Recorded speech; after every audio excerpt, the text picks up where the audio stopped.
And away we go. Welcome back, everyone. Good morning, good afternoon, good evening, wherever you happen to be. Broadcasting from the middle of nowhere, Georgia, 2 p.m. Eastern Standard Time. And it is what? Wednesday, the 6th of September. Already.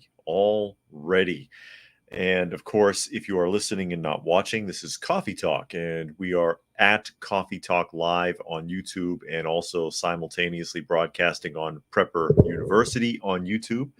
And you may be interested to know that I'm also on fistfulofradio.com, fistfulofradio.com podcasting service out of Atlanta, where I can be found Monday through Thursday at 5 and Friday at noon. So please do check me out there. And as always, I will try to read through as many comments as I can so that people who are listening and not able to see what is going on can keep up. And I'll greet a few of the people in here today, of course. Helter is here. Dragon is here. Urban has made it. Boogers is here. Freedom for All. Stefan is here. All People and PV have joined us thus far, as well as a few others who choose to remain silent, and that's fine. That's fine. Naturally, you see that I have Dusty sleeping in the background on the chair there, keeping me company, as well as one of our other little friends also keeping me company in the chair. There he goes. One of the new kittens that we've taken into our little shelter, if you will. And of course, thanks to everyone who participated in the GoFundMe to help us with taking care of those animals, the strays and the abandoned animals that we take care of. So we get ready to dive into the news today and see what is going on. And there's a few things that I thought were of interest, as always, and I try to share that with everyone as conversationally as possible. And I do read the articles. And there was a few things that came up yesterday that I thought were interesting. I see also Spectre has joined us. He says he is in Texas. Border state. Overwhelming down there, I bet. And Patriot Pop is here. He says first time viewing. Well, thank you for joining us today, Patriot. Always glad to have somebody on board, somebody new. Fluke Man is here. Good afternoon, Fluke Man, or whatever part of the country you happen to be in. As we dive into the news here, and the first thing of interest that really stuck out for me, and I talked about this just yesterday because it is purely the weaponization of the state. And that, of course, is Enrique going to jail. Enrique, well, he's been in jail, but now he's staying there. And this comes from CNN. That's the article I'm going to read it off of. Urban says, all my exes live in Texas. That's a good place for them. They can keep going south, too. CNN, Proud Boys leader Enrique Tario sentenced to 22 years in prison, longest for a January 6 defendant. Oh, now they're defendants. Excuse me, Monkey is here.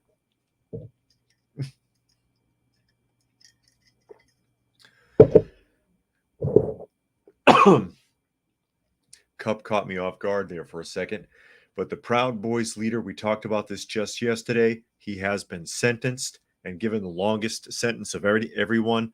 The DA wanted 34 years. They wanted 34 years for this guy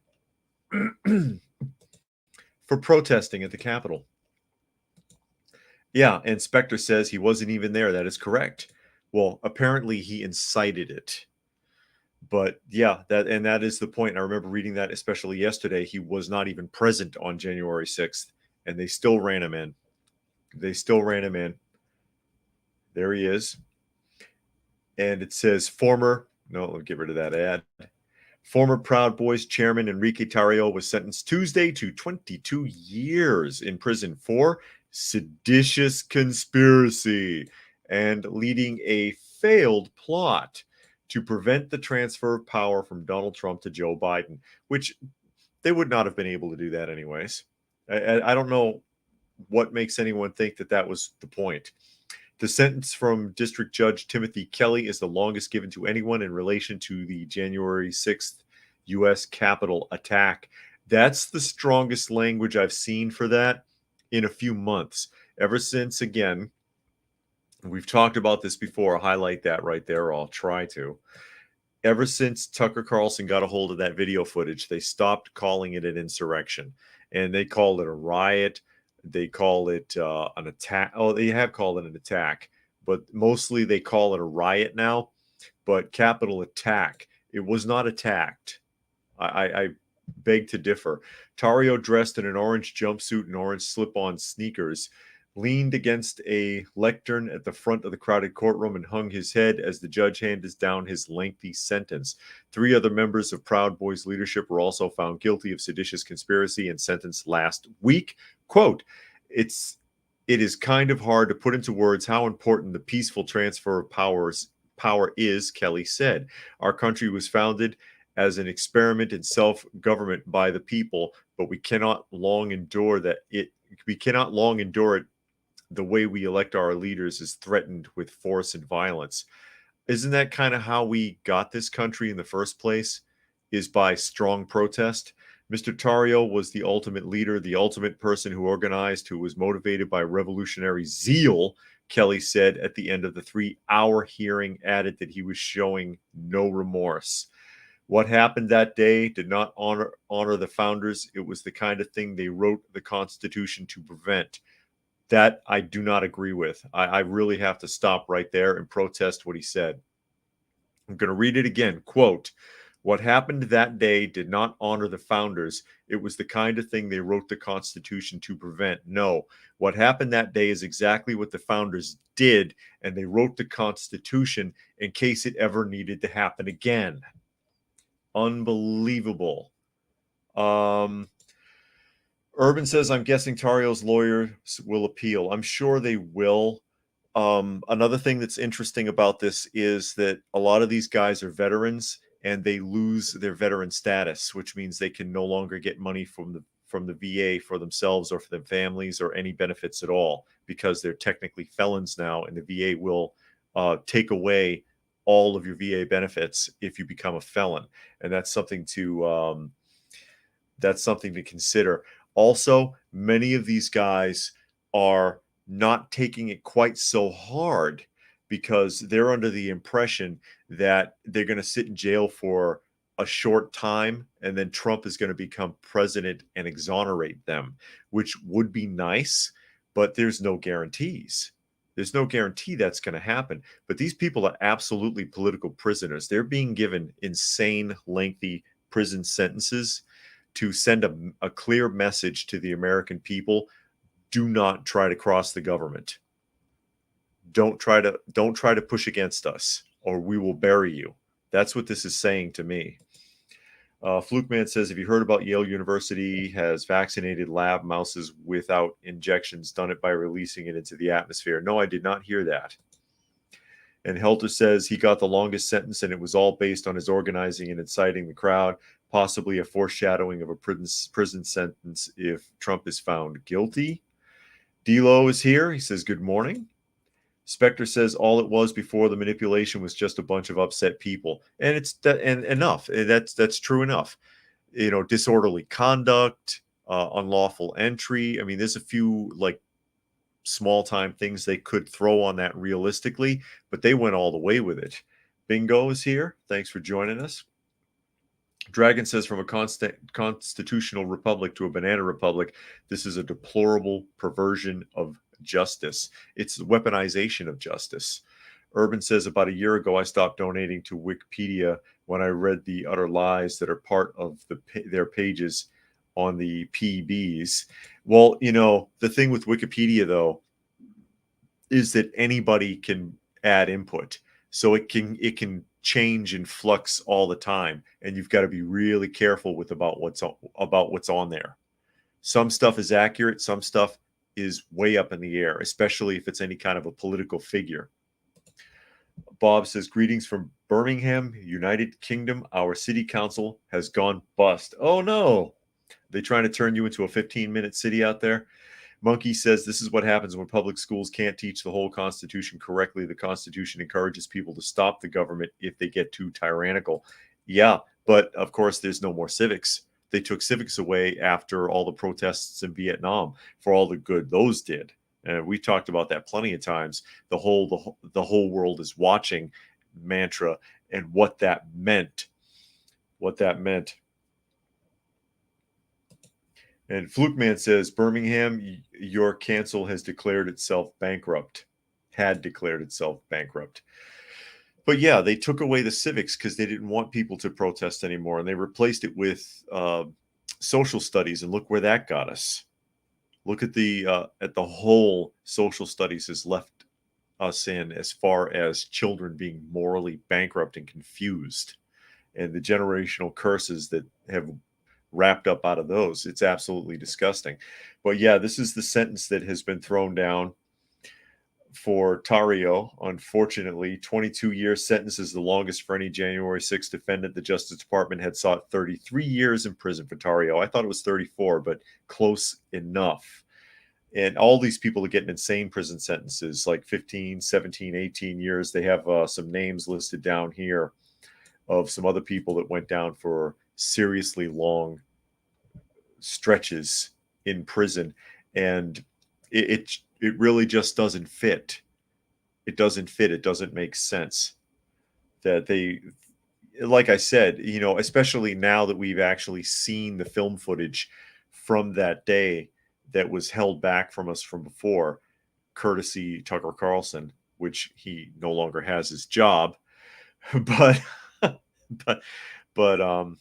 we know that it wasn't violent. It wasn't an insurrection. It wasn't an armed takeover. They weren't. It wasn't a full blown situation where they were trying to shoot people and kill people and trying to take over the government. It's absolutely ridiculous to assume that. Spectre says the snowball is rolling. Get your mags, your homesteads in order. No kidding. Monkey said, in my state, the public schools in my area have civics, but it's not even taught that deep. And even then, it's not being taught correctly. I'm surprised you got civics at all. I never had it. And that was in the 80s. They didn't have it then where I was in Massachusetts. Unbelievable. But that's the direction that we're going in. They did that again to set a precedence. They did that to send a clear message to the American people. Watch your ass when you're dealing with us. We will bury you. We have the funds. We have the manpower. We have the law on our side, and we will crush you if you push back against the system. And that's terrifying. That's terrifying. They have too much control as it is. They have far too much overreach already without something like this. We knew this already. But I guess they thought we needed a demonstration to help keep us in line. And speaking of out of control situations, of course, been talking a lot about the migrant crisis recently because the influx from the southern border, it's just not stopping. It's just not stopping, folks. And this comes from News Nation, and it says, out of control sanctuary city schools brace for migrant influx. And one more here from Spectre. It says, the rubber band is being stretched, and when it snaps, at that point, you will be out of time. Yeah, no kidding. It says, News Nation, schools open Tuesday in some sanctuary cities across the country with tens of thousands of children who illegally cross the border, packing already overcrowded halls. Now, a New York City councilwoman is sounding the alarm, saying the migrant crisis in the city is reaching the classroom. No kidding, because guess what? Even if you're not a citizen, you're required to be in school. The law insists upon it. You have no control over that unless you have a private school or unless you can prove your homeschooling. They can't. You can't avoid it. And that includes migrants, that includes illegal aliens. They're required to have their children in school. And some of you are familiar with my story about that from when I used to work for the Juvenile Justice Authority with that one girl that they gave me. And I did not know she was illegal. They put her in my facility, and I had nothing. The book was empty because they all come with a folder and it's got everything in it, birth certificate, social security number, insurance card, all sorts of vitals. She had nothing. And I'm like, what am I supposed to do? Don't worry about it. The state will take care of it. And sure enough, I mean, they enrolled her in school, no questions asked. Doctor's office, no questions asked. And I'm like, shit, I can't do that with my regular clients. I got to bend over backwards. A birth certificate is missing. I got to run through hoops at the vital statistics to try to sort it out and get one for this kid, or the school won't take them. But on illegal, oh yeah, we'll help you.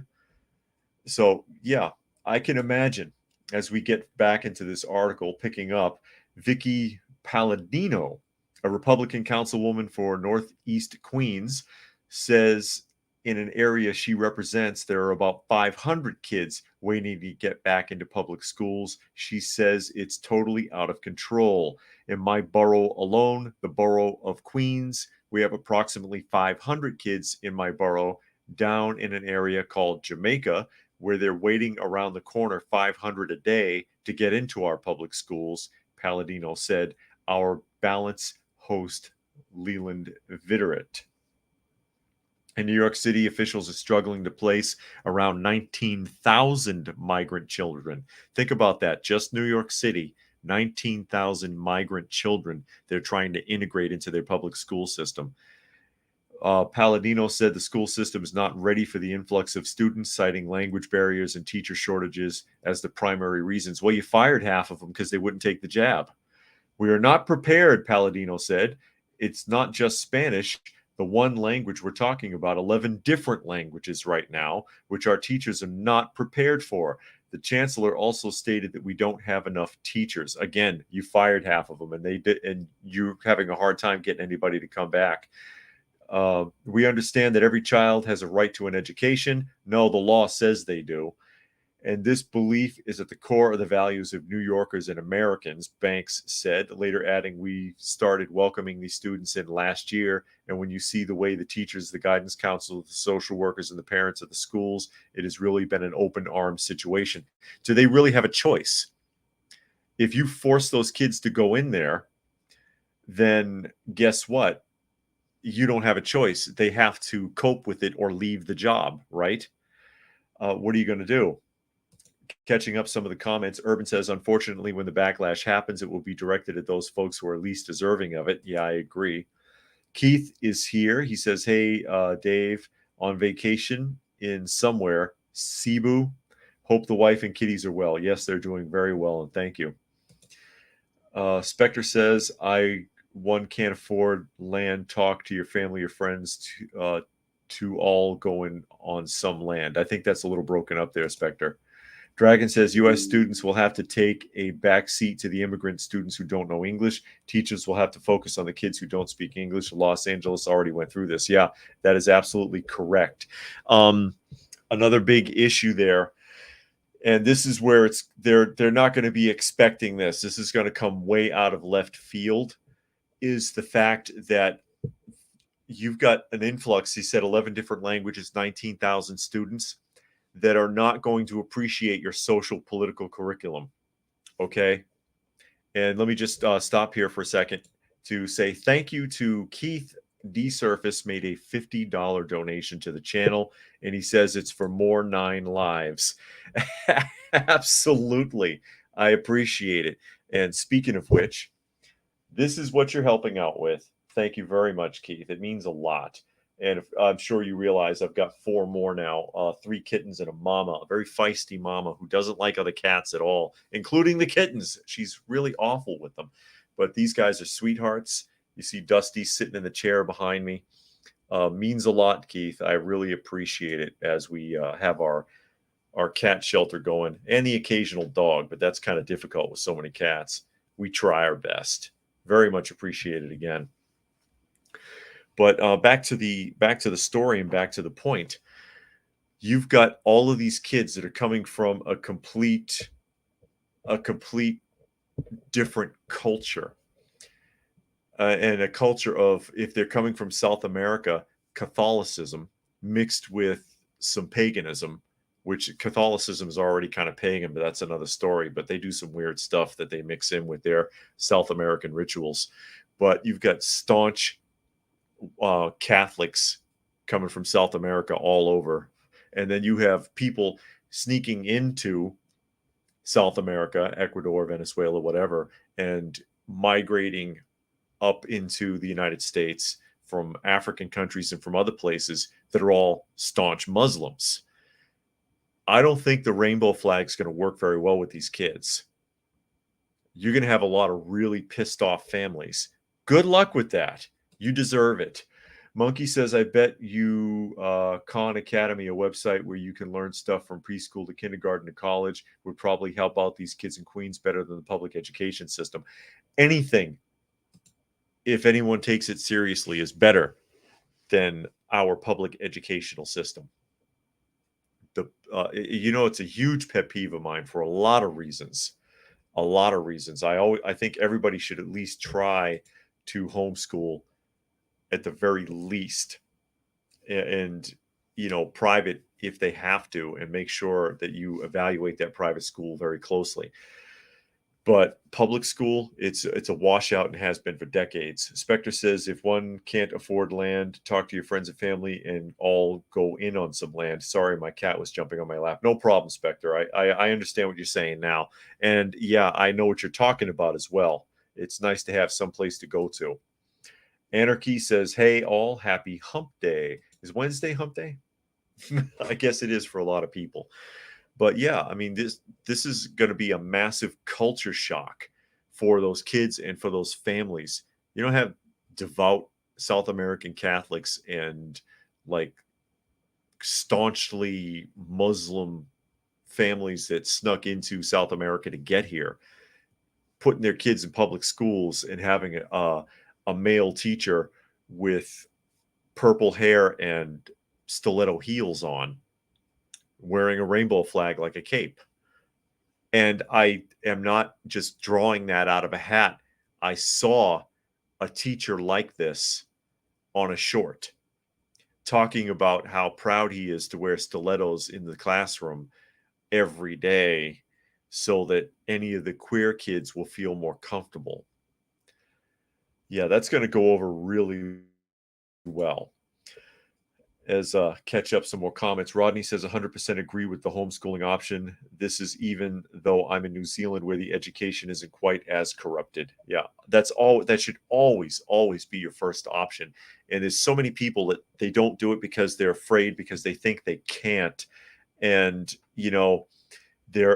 all you have to do is search. There are groups in every state that will do everything they can to help you because they've been there and done that. It's really important to consider it.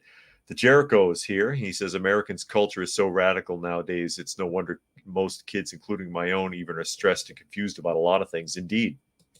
That's why they need their parents more than ever to help to brief them every day. PV says, a lot of people are waking up to all this. Trouble is on the way. I agree.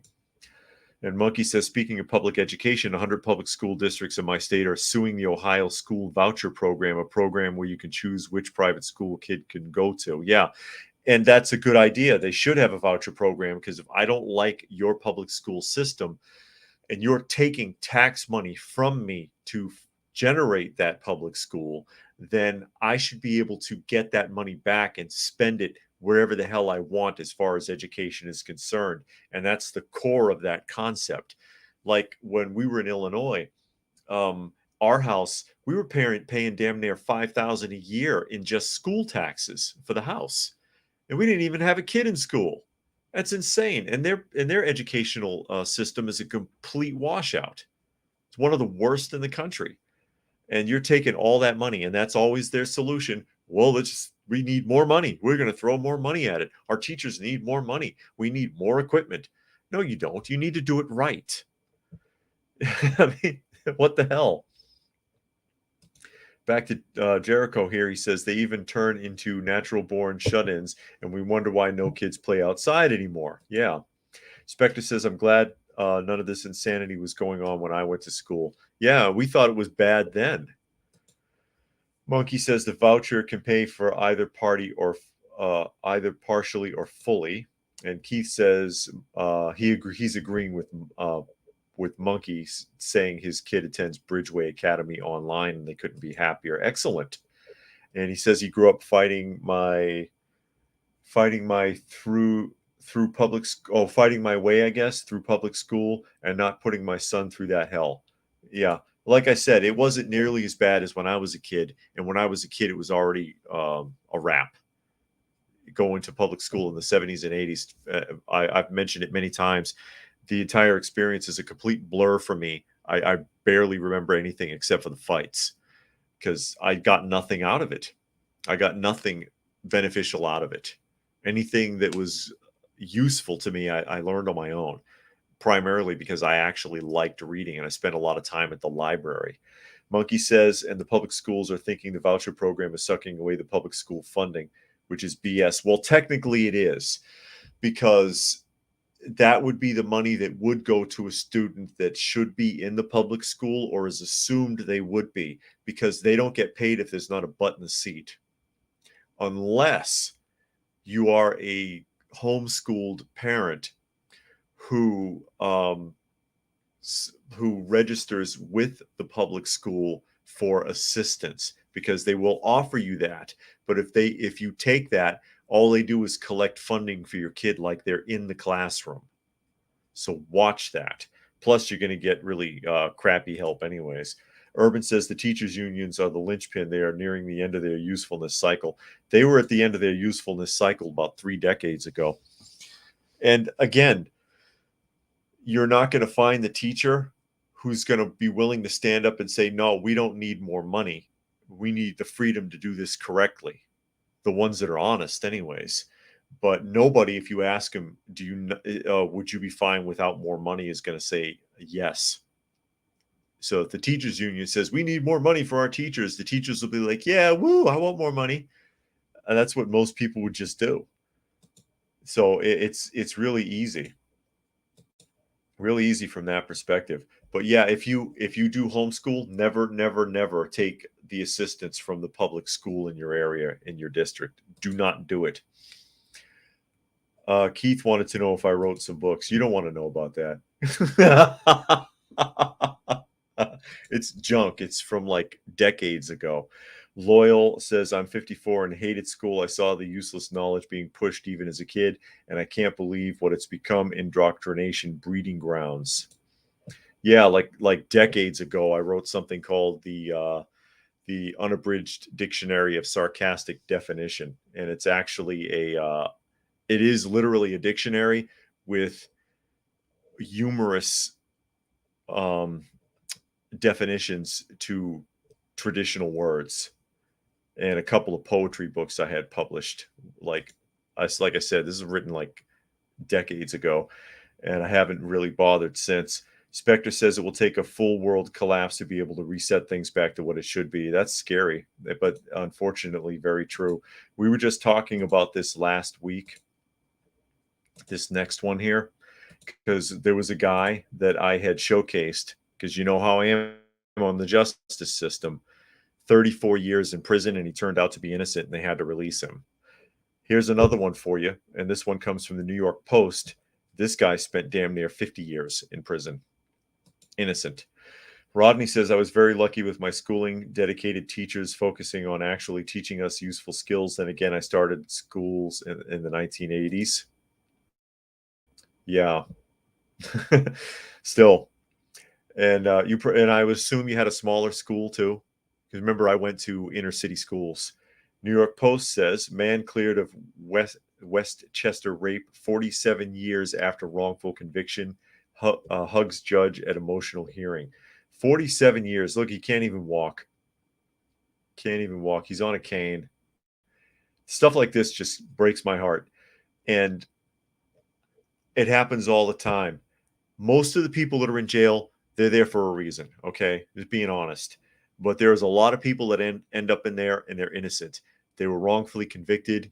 They were convinced to take a plea for something they did because they were made to feel hopeless by a crappy appointed attorney. Stuff like that. They're held without bail, or they sit in jail because they can't afford bail, and they sit in there for a year or two waiting for trial and get declared innocent. They're still incarcerated. But when it's something like this, where your whole life is gone, that's just crushing. That's just absolutely crushing. Reading into the story, again from the New York Post, a man wrongfully convicted of raping a Westchester County teenage girl nearly 5 decades ago was finally exonerated Tuesday in an emotional hearing where he shared a hug with the presiding judge in what the Innocence Project has called the longest wrongful conviction in American history to be overturned by new DNA evidence. Leonard Mack, now a South Carolina resident, received the gift of exoneration on his 72nd birthday. And kudos to the Innocence Project, because I have heard of them, and this is what they do: is they find cases where they know something is really wrong, and they provide legal services. Although most states fight them tooth and nail, it takes years for them to get into court with these guys. Continuing on, State Supreme Court Judge Ann Minahan overturned Mack's 1976 conviction that left him languishing in prison for more than 7 years. He was previously found guilty of raping one teen girl and trying to rape another. That's probably incorrectly written out, because languishing in prison for more than 7 years. It's been a lot longer than that. Obviously, it was 47. But advanced DNA testing proved Mack was not behind the attacks and instead pointed to a sex offender who recently confessed to the disturbing crimes. The Westchester District Attorney's Office said Mack, a Vietnam War veteran, was originally on authorities' radar when 2 high school students were forced at gunpoint into the woods in the town of Greenboro on May 23, 1975, the District Attorney's Office said. That is crushing. Mack and Judge Minahan embraced during an emotional hearing. Elijah Craig, the second Innocence Project. The 2 girls were tied up. That's out of order. Blinded. It says blinded and gagged before their attacker raped one of them twice and tried to sexually assault the other victim, prosecutors said. Mack was arrested hours later after the crime because he fit the suspect's description of a black man with an earring and a hat, the DA's office said. That's absolutely atrocious. Flukeman says some Polish immigrants in the GB experienced racism. British and Polish culture isn't that far apart, but you got people from all over the world coming to the U.S., so imagine the hate building. Yeah. And a positive channel says the only way for them to win is by convincing our kids U.S. schools are evil. Yeah, well, I think most of them kind of know, but what are they going to do? They're forced to go, and there's nothing that most parents are willing to do about it. And when they could have had a voice, they didn't. And now the schools just run rampant over the students, over the laws, over the parents, do whatever the hell they want. And if the parents try to fight back, they get silenced. Like the story I had read a couple of weeks back, where the schools, was it Maryland? I'm trying to remember. The parents had signed the vouchers to remove their kids from LGB alphabet studies, and an overwhelming percentage of parents in the school district opted to remove their kids from those courses, more than 90% of them, as I understand it. And so the school board took away the parents' privilege to opt a child out of a class so that they could force them into those classes. So yeah, it's a little late. It's a little late for that now. But stories like this kill me. Spectre says, side note, you're one of the few I watch on YouTube. You're down to earth and listen to what people have to say in your chat. You have my respect, brother. Well, I appreciate that. And I try to I try to acknowledge as many people as I can. Fortunately, it's not too overwhelming. I don't have a ton of people in here right now. But yeah, I try to acknowledge people. Everybody deserves to be heard at some point. Simple enough. And just have a conversation with people about some of the topics. And you can agree or not, you know, it is what it is. Mostly I'm preaching to the choir, but you know how it is. But again, this just this kills me that this sort of thing goes on, and it still happens to this day. It still happens to this day. They wrongly arrest people, wrongly convict people, and there are people who didn't do anything, or that are responsible for crimes, rather. I almost said that backwards. They get a slap on the wrist, and that's also unacceptable. Revolving door policies. It's unfortunate. And prepping to endure is here. He says, is that Cobra Commander on the banner behind you? Why, yes, it is. It's my choice for president. See, Cobra Commander and NWO Hollywood Hogan, done in the Obama classic style, which the guy who invented that poster didn't get paid. He went to court over that. PV says, this is the danger with the death penalty, question mark. Yes and no. I mean, the reason they tell you that they don't like the death penalty is because it's cruel to kill people, but it perpetuates the prison industrial complex, because if you executed criminals, then you wouldn't have a head on the pillow at night. And I get that from when I used to work for the JJA, when I ran the YRC2 facility. That was the rule. If there isn't a head on that pillow at midnight, you don't get paid for the day. Or the facility doesn't collect the money for that client for the day, because they're paid by the day. So, yeah, keeping that guy in prison for 47 years, that's a lot of money. That's a considerable amount of money. But if the court system was more careful and more honest with how they prosecuted people, how they sentenced people, if you truly were innocent until proven guilty, that sort of thing wouldn't happen so often. Because, of course, executing prisoners, depending upon what they did, completely biblical and understandable. The idea of executing a prisoner, especially from a biblical standpoint, is to keep a public nuisance from transforming into a public drain on that society, a public burden. So you're taking a guy, you know he's a murderer. There's no question. It's not a mistake. It's not a maybe.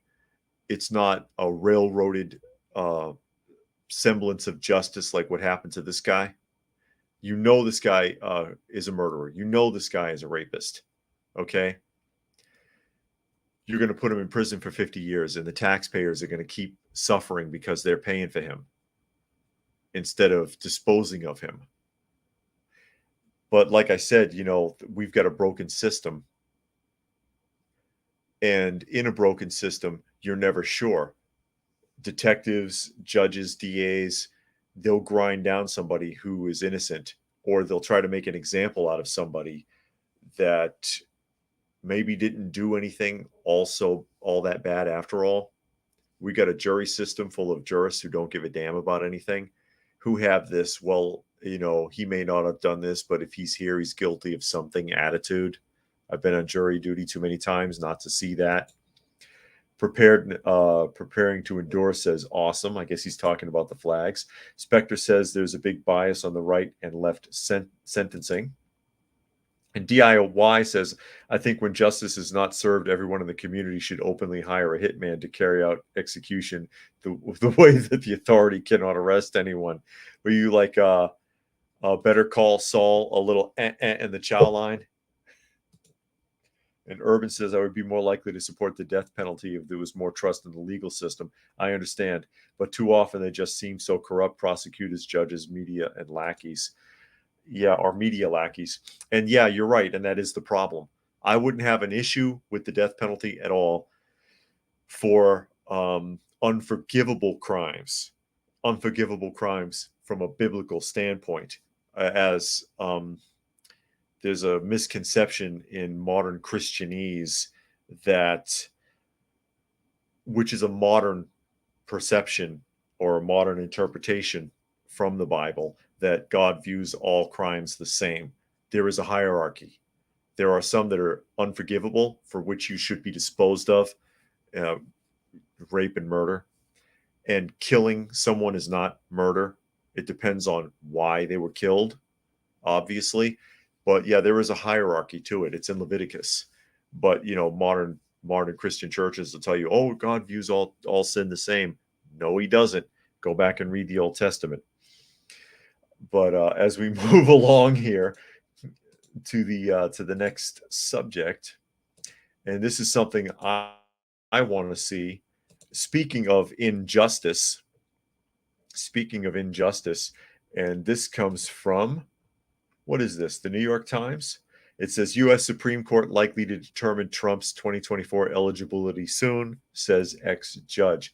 So the U.S. Supreme Court is likely to soon determine whether Donald Trump is eligible to run for president in 2024. The well-respected former federal judge Michael Ludig said on Sunday, some legal experts believe Trump could be disqualified under Section 3 of the 14th Amendment. The measure bars someone from holding federal office if they have previously taken an oath to support the Constitution and subsequently engaged in insurrection or rebellion against the same. Is Maxine Waters going to not be eligible to run for re-election because she told BLM protesters to carry cans of soup? You do know what that means. When they tell you to carry a can of soup, can be thrown at great distance and with great accuracy, like a big stone, and not quite as heavy, and can do a considerable amount of damage, even kill someone if it hits them in the right place, of course. But she told protesters to do that. Carry soup home to feed your family. Wink, wink, nudge, nudge. Wouldn't that be inciting a riot? Isn't that a violation of her oath of office? And should the Supreme Court be making that determination? And from that perspective, technically, there's nothing to prove that he was involved in any kind of an insurrection or anything like it. Engaged in insurrection or rebellion is what this quote is here. Did he rebel? He left office. Did he engage in insurrection? He told those people to calm down and go home. You can't technically prove it. Even if he was secretly behind it, you can't technically prove it. But this is my big issue with the Supreme Court, too. All you need is a 5-4 vote. A 5-4 vote. 5 people decide or make decisions that affect the entire country, and there's nothing that can be done about it. Very, very hard to fight against that. Catching up a few comments here. Preparing to endorse as anything against children should be instant death. No kidding. And Spectre says true repentance would be required, and not having a long history of violence should be considered. And then Flukeman says, "Was under the impression the New Testament override the Old one." That is incorrect. And oh my, if I can remember where it is. I'm trying to think here. Is it Matthew 5:17? Let me see. No, it doesn't get a perspective on this. Watch Bear Independent, Spectre says. Is it Matthew 5:17? I want to fix that real quick. 5:17. I'm trying to remember. I'm going to show you here. Here we go. I'm going to pull this down,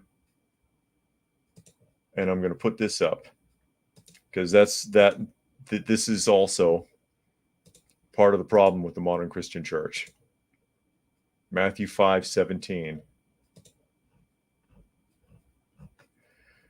This is Jesus talking. Yeshua. Jesus is an anglicized version of the name. There is no J in Hebrew. Do not think that I have come to abolish the law or the prophets. I have not come to abolish them, but to fulfill them, law and prophets. The reason that he makes this statement is because he was a Torah observer. The Torah is all they had. There was no New Testament in Jesus's time. No New Testament. It didn't exist. He wanted to make it clear that he follows all the rules of Leviticus and Deuteronomy. and that he's not going to overturn them. That's not the entire scripture. It goes on to say, if I remember correctly, not until heaven and earth have passed away, not one tittle or stroke or iota will be taken from the law. So until the end, what many call the rapture, or the end of that, the end of the age, will the law not be valid? And Spectre says God doesn't change, nor does his laws. Yeah, but that, again, that's a modern Christian romanticized construct that you wouldn't have heard in church even 30 years ago. That the Jesus did away with the law. No, and he says right there in Matthew, I'm not changing anything in the law. What are you talking about? Literally. I'm sorry, I had to run back to that. The warden says, get him. I'm trying. Again, my wife and I, and this is not a traditional Bible. This is a new Jewish, a complete Jewish Bible. And it's called a complete Jewish Bible because it translates directly from the Hebrew, the Aramaic, and the Greek exactly. And my wife and I, and she is a graduate from a seminary college, have been studying very intently for well over a decade, not just what's in the Bible, but the culture, the time period, the history of the people, and so on, because you need to incorporate all that to truly understand what's actually being written there. I mean, most of what's in the New Testament is references to the Old anyways. But if you never read the Old, you don't know what they're talking about. It was expected that you knew what they were talking about at that time because, again, there was no New Testament. That was written after the fact. That all they had was their Torah. It was important to them. And Jackie says, I have that same Bible. Love it. So easy to read and understand. And Nature Nerd says, seems like there is a new hurricane name for every day of the week. Yeah. Yeah, indeed. And Fluke Man says, now I'm confused. Old Testament, eye for an eye punishment. New Testament, love your enemy, let them slap you. I'm going to ask my church. Eye for an eye punishment means equivalent exchange. It doesn't mean literally if somebody lost their eye and it's your fault, you need to gouge your eye out. It's referring to an equivalent exchange. And that's what they're talking about. And it's spelled out again in Leviticus and Deuteronomy, how things are or should be exchanged. Like, I steal your sheep and I get caught, I owe you 2 sheep back because I shouldn't have done that, or something else of the equivalent for the inconvenience. Not I do community service for the court, or I sit in jail for 30 days, because that doesn't benefit you at all. Getting your sheep back benefits you. Here it is back. I shouldn't have done that. I'll work for you for a few days, or I'll give you my other sheep, and I'll go and pray and ask for forgiveness and take my mikvah, because you should do a ritual bath, which is where baptism is spawned out of, so on and so forth. Spectre says context. And let the enemy slap you. It's a reference to what's the term for it? I'm trying to remember. The people in those days had a lot of feuds, and you could start it with some cruel words. And you insult somebody, you insult their integrity, and they want to get revenge on you, and then you want to get revenge on them, and then they want to get revenge on you. And that is something you see a lot of with tribalism in the Middle East. Even today, it still continues, and many of them are still fighting over things from all the way back in Yeshua's time, in Jesus's time, because they can't let it go. And that's what he's referring to about the slap in the face. Love your enemy, let them slap you. Basically, there's a point by which you should turn and walk away. It's not worth it to keep pursuing it, to keep pursuing certain things. Anyways, back to the Supreme Court. I don't think that the Supreme Court should be able to vote on it. I don't trust the Supreme Court, especially after, and I cannot remember her name. The newest appointee who said that she doesn't know the difference between a man and a woman because she's not a biologist. And it's like, you could drive a car and you're not a mechanic. You live in a house and you're not a carpenter. You know what I mean? You eat food and you're not a dietitian. Where does it end, folks? It's absolutely ridiculous. It's absolutely ridiculous. Tom Hughes. Look up. Is that the name? Am I thinking of the right person?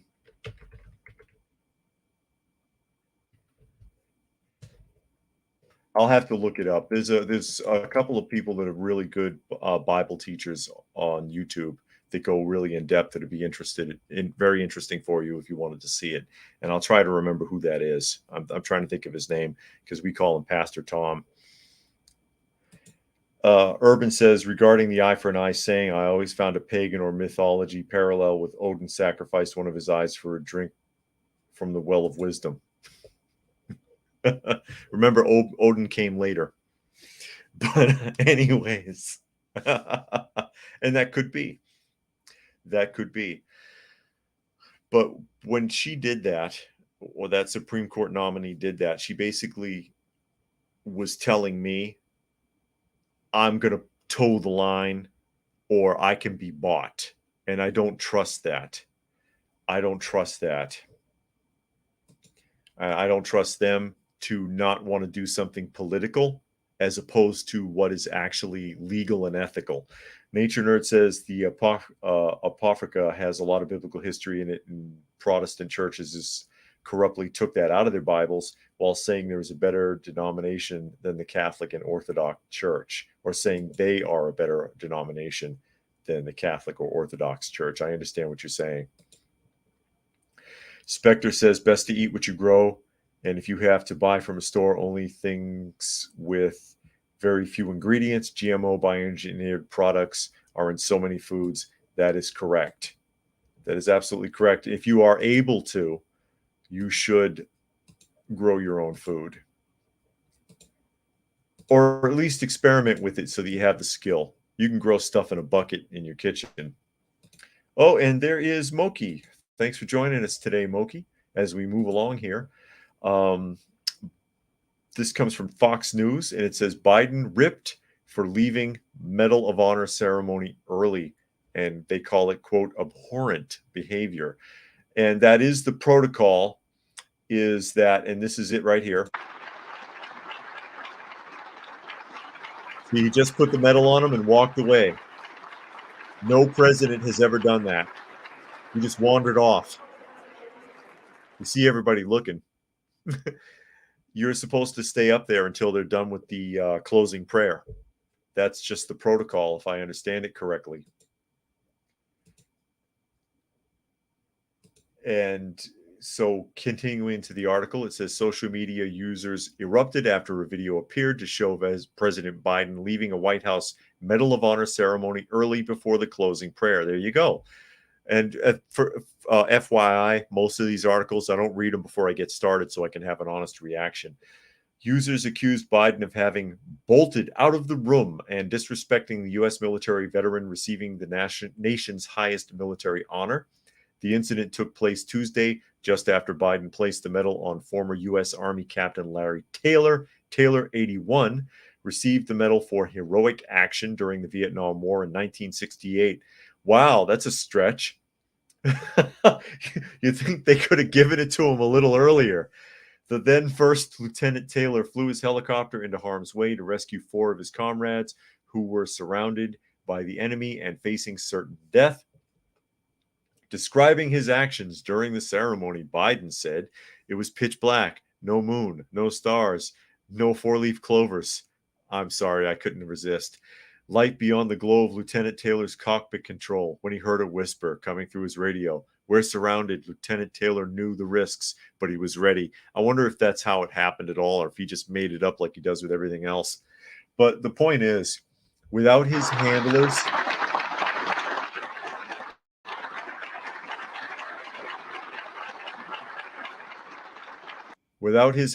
he's useless.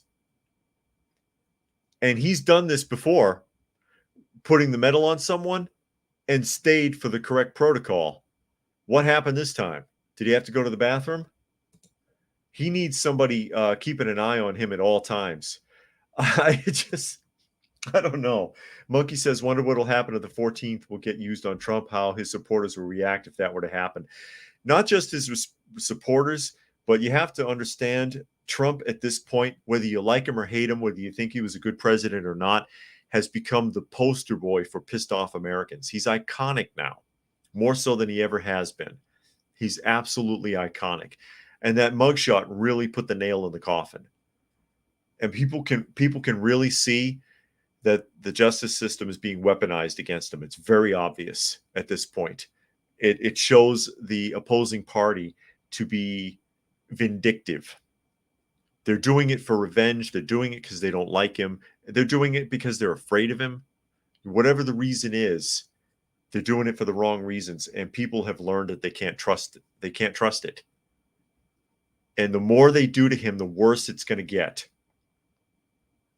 The worse it's going to get. But he's iconic now. You know, he's cemented in history at this point because of what they're doing to him. The more they do it, the more attention they draw, and they just can't see it. Nature Nerd says, according to my research, the Septuagint is the oldest translation of the Bible and has the most books in it, which is what the Orthodox Church uses. And Spectre says that's messed up. And Urban says Biden looks like a malfunctioning robot, and the reptilians' planetary remote control is out of batteries. It could be. And PV says Biden is such an embarrassment. That's blood-boiling stuff there. It's insulting. You left that guy standing up there by himself, and you couldn't see it in the clip. He looked around confused. The veteran there, he looked around a little confused, and then he went to get down, and somebody else went like this, and then he stayed put so they could do the closing prayer. Biden blew it. Fluke Man says it was Ketanji Brown ? I believe you are correct. I can never remember that, but yeah, I mean she was letting people know that she's for sale. Spectre says he's nothing but a face and a name. He's not in control. Definitely not. I don't think so at all. And Eric Peter says press secretary said he left because he didn't want to possibly spread COVID since First Lady has it. Oh my God. Oh my goodness. Is that real? He's probably telling the truth here. I believe you. I'll have to look that up though, but I believe you. Still makes no sense since the day he tested negative. That day he tested negative, I call bullshit. And I agree. That is absolutely bullshit. That is embarrassing. What do you think, baby? Come here. Oh, here. This will make you feel better, guys. See the baby? He's a sweetheart. He really is. But that is such a lame excuse. He was worried about spreading COVID. What about your 6 feet? Why don't you just step back? Do your little Biden jog for a few inches and then huff and puff over in the corner like you usually do. I mean, give me a break. That is such a piss poor excuse. But what do you expect? What do you expect? And Spectre says, that's a good point, Spectre. If he felt that way, he would have been masked up. And odds are he'd be afraid. Yeah, Moki says, Gato, that is correct. One of our cat friends. And you see, of course, Dusty right here in the chair, keeping me company. Ali, you're very late. Ali says, I'm late. And then Prime Mover says, I'm here. Can you start over? Oh, I'm afraid I can't do quite that. We're getting ready to close out in a minute. Monkey says, I like that article in Fox News had related to article on Biden going back to indoor masks. Yeah, indoor masks. Wear 3 masks in your car and wear latex gloves and keep a bottle of hand sanitizer by your side. That's what you do. Isn't that right, honey? You're not afraid of the C virus, are you? He's not scared of the C virus at all, or anything else. Brave little critters, aren't they? And Nature Nerd says Biden has probably been on vacation thousands of miles away from the First Lady all month. Yeah, he's had more vacations to date than any other sitting president. I was reading an article about that the other day. Absolutely insane. Eric Peters says, yeah, that was how she answered at today's conference when asked about it. That is absolutely sickening. Spectre says, especially if you're alone. If you're alone, you need 5 masks. You need to breathe through a bong with 5 masks on and latex gloves. And the bong has to be filled with hand sanitizer. That's what you need to do. Isn't that right, buddy? It's all right. All I need is my animals. I'll be happy. You happy, buddy? He's such a good boy. It's hard. You know what's hard? The hardest part of taking care of these animals, it's not the veterinary bills. It's not the testy attitudes when they're new and they're scared and they're feisty. It's rehoming them, honestly, because we do try to rehome them, but that's the hardest part. Worrying about them. Are they going someplace good? You know, you always wonder. And Urban says, I still see people driving alone in the car, fully masked, alone in the car. Isn't that crazy? But people are crazy. We're all a little crazy. It's just a matter of how crazy you happen to be. And I'll go ahead and remind everybody that I am on Fistful of Radio, fistfulofradio.com, where you can find me Monday through Thursday at 5 and Friday at noon. Nature Nerd says every cat has a soul. You can't tell me animals don't have a soul when you can see emotion in them. You can see, you around them enough and you work with them enough, you can see emotion in them. It's not like a plant. It's falling asleep. You're falling asleep on me, buddy. And Spectre says, great video, brother. Well, thank you. I appreciate it. And Raging says, I have 3 cats, all from the street. It's good for you. I appreciate that. Giving them a chance and giving them a home when most people probably wouldn't have, and they wouldn't have survived. People think, and that's where we get most of them. People dump them in the woods out here. They leave them, and they find their way to us because we put food out. And most of them, they won't survive a few days because they don't know how to find water, especially a domesticated animal. They'll dehydrate and die, never mind eating. Or some other bigger animal will find them and kill them. A coyote, a hawk, an owl. Warden says, only mask I'm wearing is a Zorro mask. That's what you should do. You should wear a Zorro mask when they start the mandates again. And when they say, sir, you need to wear a mask, you be like, I got one on. I'm wearing a mask. That's what you do. Spectre says, I'm a big cat and dog lover. But again, if you are listening and not watching, this is Coffee Talk. I am at Coffee Talk Live on YouTube or Prepper University on YouTube, and I'm broadcasting on both channels simultaneously, as well as fistfulofradio.com. So I'm going to go ahead and wrap it up. Thank you for everybody joining us today. Much appreciated. Especially appreciate the donation. Goes a long way towards taking care of all the critters my wife and I have adopted and rehome and all the rest of it. It gets expensive. One more comment here. Spectre says, that's one thing I worry about is pets, the old, children, and disabled when SHTF. Yeah, no kidding. Because that's going to be a handful because they come to rely on you. But with that, I'll go ahead and sign off, and we will see you same time tomorrow.